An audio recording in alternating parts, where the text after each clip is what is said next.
Şubat mağduru olan babam ve arkadaşları için adalet istiyorum.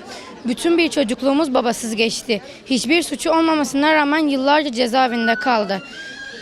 Yeni yasaya göre hırsızlara, dolandırıcılara tahliye hakkı verilmesine rağmen Kur'an-ı Kerim dersi verenlere, camiye gidenlere hiçbir yasa çıkarılmadı. Bu haksızlığa bir son verilmesini istiyorum. Buradan Cumhurbaşkanı'na sesleniyorum. 15 Temmuz darbe girişiminden sonra 28 Şubat mağduru olan babam ve arkadaşlarının suçsuzluğu anlaşılmıştır. Buna rağmen hiçbir girişimde bulunulmamıştır. Bu girişimde bulunmalarını istiyorum. Ben de diğer çocuklar gibi bu Kurban Bayramı'nı babam ve kardeşlerimle birlikte mutlu ve huzurlu bir şekilde geçirmek istiyorum. Devlet bizi onlara teslim etmiş. Ben Reis-i Cumhur'dan, Sayın Reis Cumhur'dan ben af istemiyorum. Ben yeniden adaletli bir yargılanma istiyorum. Ben onlardan herhangi bir konuda bir yardım istemiyorum. Yalnız adaletli bir yargılanma istiyorum. Bunlar bizi FETÖ'nün PKK'nın Kürt halkını PKK ile FETÖ'nün ellerinde bırakmışlar. O zaman devlet Müslümanlara hiç sahip çıkmıyordu. FETÖ sadece bütün Müslüman cemaatlere karşıydılar.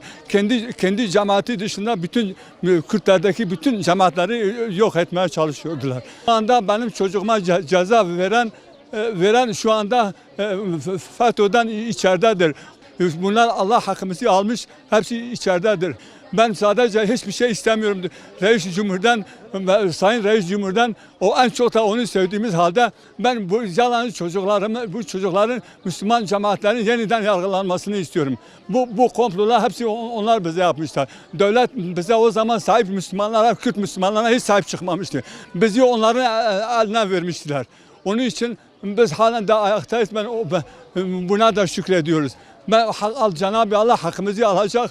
Ben hakkımızı Allah'a teslim ediyorum. 28 Şubat. Çocuklarımız küçücüktü. Diyarbakır, Bingöl, Elazığ, tekrar Bingöl, ondan sonra Adıyaman, Adıyaman'dan sonra tekrar Diyarbakır, Diyarbakır'dan sonra Bayburt, Bayburt'tan sonra Elazığ, Elazığ'dan sonra şu anda tekrar Diyarbakır'dadırlar. Yani onlarla birlikte biz aileleri de cezalandırdılar. Hem maddi hem manevi sıkıntılar çok çektik. Çok cezaevi kapılarında bekletildik. Çok hakaretler işittik. İşte ateş olmayan yerden duman çıkmaz gibisinden akrabalardan tutun da ta konu komşulara kadar, yani bağını bizden kesenler oldu. Yok efendim işte suç olmasaydı, ki Allah'a hamdolsun başımız dik, alnımız ak, onlarla gurur diyoruz. Çünkü Allah yolundaydılar. Hatta rahmetli annem de o hasretle kanser olup gitti. Ölmeden önce de defalarca devrin Cumhurbaşkanı olan Abdullah Gül'e, Başbakanı olan Tayyip Erdoğan'a seslendi. Ölmeden önce bırakın oğlumu göreyim. O hasretle annem gitti. O anda af istemiyoruz. Hırsızlara verilen affı istemiyoruz. Biz adil bir şekilde, başları dik, alınları ak, iade itibarla hak ettikleri bir adaleti istiyoruz.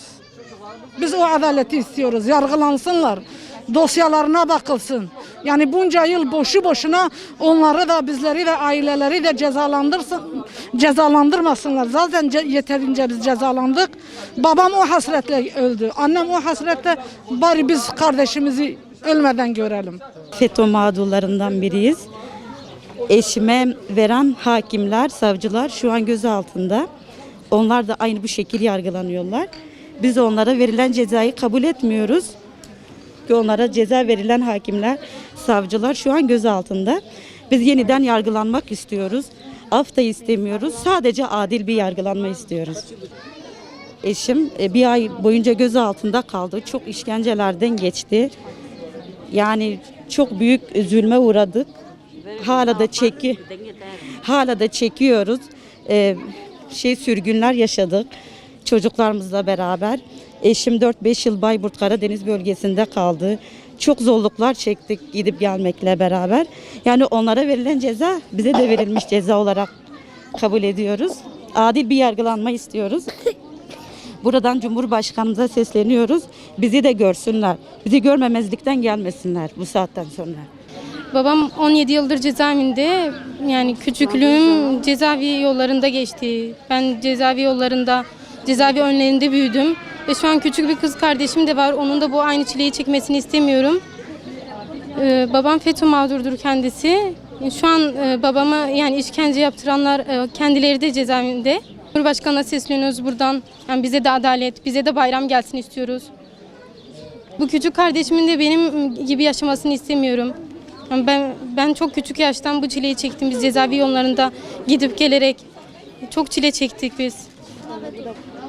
Bu da benim abim, o da genç delikanlı oldu. O da çok küçük yaşında, 2 yaşındaydı o zaman. Yani babam gençliğini cezaevinde yitirdi. Gençliğinin baharını orada geçirdi. Şu an yaşı bayağı bir ilerledi ve bu Onları tüy, onlar tutun onları. Bu şekilde tutun.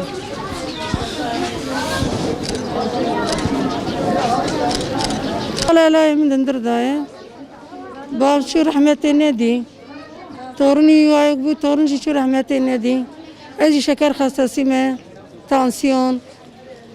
Hakkıyet kazın valla. Xuda Teala razı olsun. 6 aydır evliyim.